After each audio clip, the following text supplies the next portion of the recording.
In this video, we're embarking on a journey through the clouds. Today we're going to unravel the secrets of two cloud titans, Amazon Web Services and Microsoft Azure. My name is Sean Edwards and I'll be your tour guide. We'll be exploring their provided services, their history, and most importantly, answering the big question, which one of these cloud giants is right for you as a web developer? You might be wondering why you should even consider cloud services.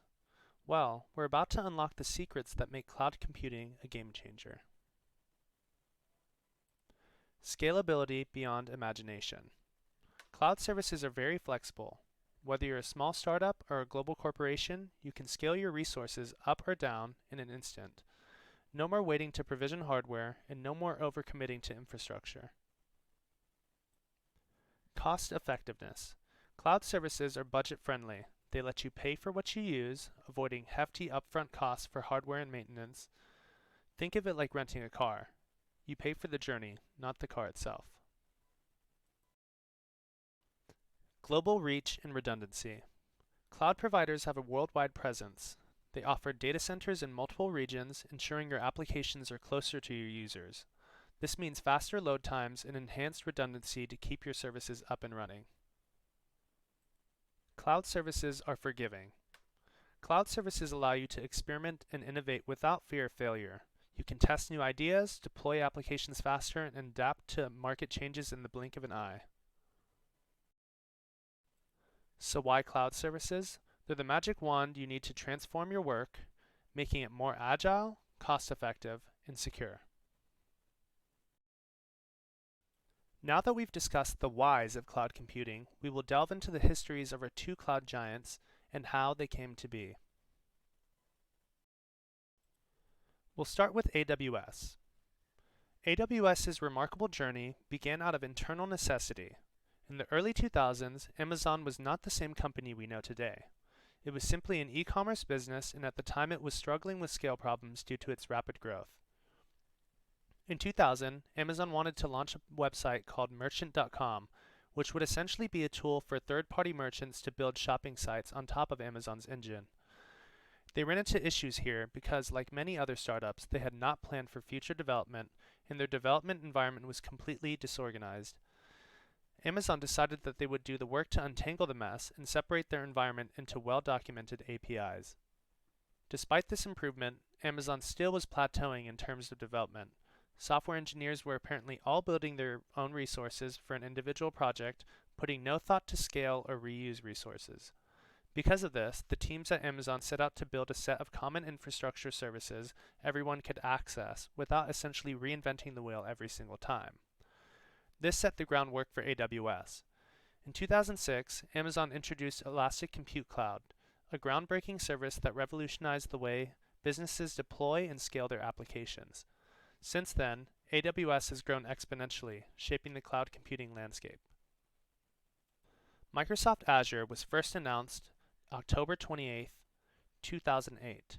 According to Microsoft's official history of Azure, it was originally a cloud computing OS, which was targeted at business and developers without additional coding. The original name was Windows Azure, and it was unsurprisingly created in response to the Amazon Elastic Compute Cloud and the Google App Engines that had just recently been developed. Azure was built as an extension of Windows NT. This was the beginning of the Microsoft Cloud Platform as a Service. Windows Azure was an internal project that went by the code name Project Red Dog. Azure's first generation of services were limited, but they formed the backbone of the Azure we know today. Microsoft began by first developing a service which enabled developers to run ASP.NET web apps and APIs. A year after its initial announcement, Microsoft introduced SQL Azure Relational Database and support for many other programming languages. Azure became commercially available in 2010 as more services were added, most notably the .NET Framework 4, which supported the Microsoft SQL Server. Now that we've reviewed the history of our two cloud giants, let's discuss the services that they provide.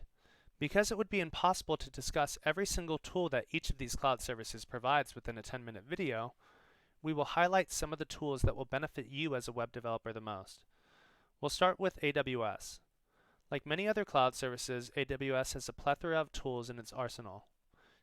EC2 provides scalable compute capacity for web apps and development environments.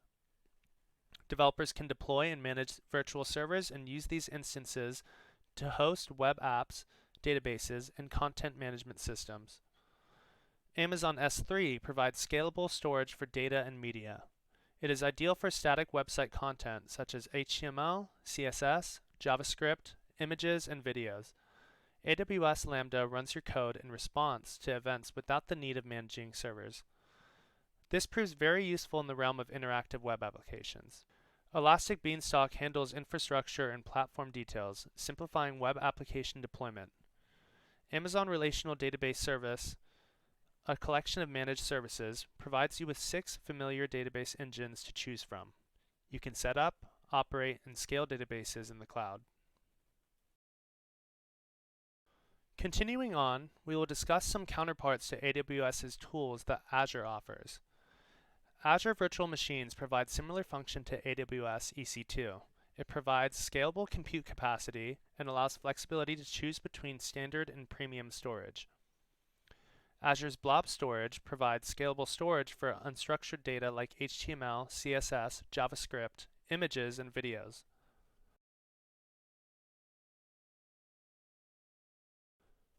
Azure Functions focuses on serverless computing. It allows developers to run code in response to events, much like AWS Lambda. Azure App Service, a platform as a service solution, simplifies web app deployment by abstracting infrastructure, much like AWS's Elastic Beanstalk.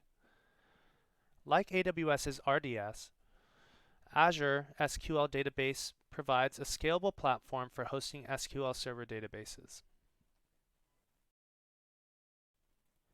These are but a few of the tools that Amazon Web Services and Microsoft Azure provide that are useful in web development. But it's important to note that many, if not all of these cloud providers' services can be applied to various industries. From healthcare to the public sector to financial services, these tools are virtually universally applicable. So which one is better? These services are unsurprisingly similar in pricing and content due to the competitive cloud computing market. But how can we determine which of these services is right for you as a web developer? In choosing between AWS and Azure for web development, we should consider more than just the feature sets of the two. We must factor in familiarity with the tools and interface.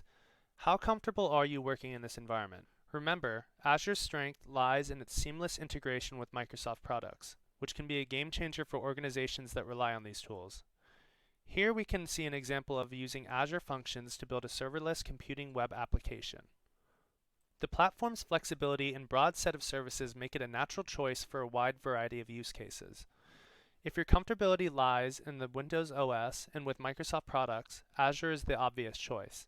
If this is not necessarily important or a deal breaker for you, AWS is equally as viable a choice. This next point kind of goes hand in hand with the last, but we must also consider learning curves. How difficult is the platform? Many argue that Amazon Web Services is the more difficult platform to master, but you will find equally as many counter-arguments on the internet. Here we see an example of using gestures in the Amazon Application Composer. Cost efficiency coupled with identifying what services you require are more items to consider. You may only need 1 or 2 services, and the pricing for these counterpart services vary per provider. It's important to research which of these two will be most cost-effective for your needs in the long run.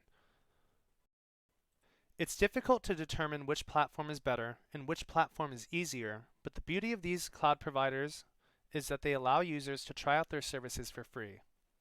Of course, there are still paid models, but familiarizing yourself with some of the tools of each of these service providers may be the deciding factor. Nevertheless, both platforms are front runners in the cloud computing industry and provide endless application. In conclusion, cloud services provide many services that streamline development in various industries. In fact, the website that I used to create this very video, Vimeo, uses cloud services for their storage and a content delivery network for faster rendering, allowing them to create more high-quality videos at a fraction of the cost. AWS has a broad array of services that cater to various web development needs. It provides many services that simplify application development and deployment. Azure provides seamless, deep integration with Microsoft's development tools. It provides dedicated platforms that simplify the web application development lifecycle. While it's difficult to determine the king of cloud services, we at least have the tools to determine which one or ones are right for us. All resources used in the making of this video will be cited in the description below. Thank you for watching.